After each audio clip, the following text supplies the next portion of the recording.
Gozen, you are such a powerful example of a woman who knows who she is in Christ. The standard that you set for women who are still waiting on God to show them who their husband is a standard that I pray will go around this world and speak to so many women who just don't seem to understand why. I thank you, Gozen, for who you are in Christ. I thank you for continuing to share the message, the powerful message of empowerment, of self-love, of self-care, of self-worth. You are truly a phenomenal woman. And that is why we wanted to honor you as this week's Wonder Woman. Women Elevated says, job well done, Gozen. May God bless you, may He keep you, and may He continue to shine His face upon you. We love you so much, and we're standing with you for all the many women out there who need to hear your message. We love you. I think too many people are quick to run from relationships when God just wants them to pause. He just wants them to just turn to Him.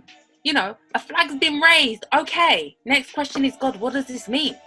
What do you want me to do with this flag? Does it mean run? Does it mean sit still, patient, wait? Or does it mean, I need to go get counsel on this. I need to go to one of my elders, one of my mentors to be like, hey, I need help. This is territory I'm not aware of. There's flags being woven that I don't know about. So, for example, there was one I saw, not good with financial stuff. That's not yes, that's a flag. Yes, it's something that needs consideration. But are they willing to actually work at that? Are they actually willing to sit down and actually get some financial language going on? Or how open are they in spite of those flags? Lady Gozen, what can I say except that, man, you are so worthy. The first thing that attracted me to you is the one thing that keeps me tied to you, and that's your heart for others. You understand people so well and what makes them think, and your heart for women is extraordinary. You just go right to the areas that speak to them most. It's like you are them, you understand them from the inside out. I think that's what makes you so deserving to be acknowledged for your heart and the woman that you are. You're extraordinary. And it's just perfect that you would be acknowledged and that you would earn the right to say, I am a Wonder Woman. I elevate women, and I deserve to be acknowledged because you do, sweetie. You are a Wonder Woman. And I'm so excited that Women Elevated has acknowledged you and named you this week's Wonder Woman. Love you, praying for you, and keep doing what you're doing. Singleness is talking about a season, so I don't care if you have a boo, a bae, a fiance, girlfriend, a boyfriend, you're single. You're not married, you're one. You're one person, you're one being. So before Adam was married, he was a single. A wife in waiting is very different. Yes, she's in that season of singleness. So a wife in waiting, yes, she's one, but she has already started planning. She's already started identifying with who God created her to be.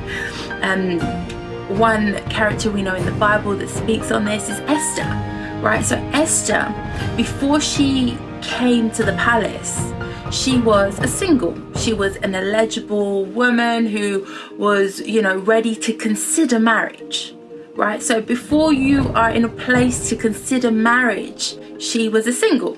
And then when she was of age to consider marriage, she becomes a wife in waiting, and she was invited to the palace, and she went through, we know, a season of preparation before she could be brought before the king.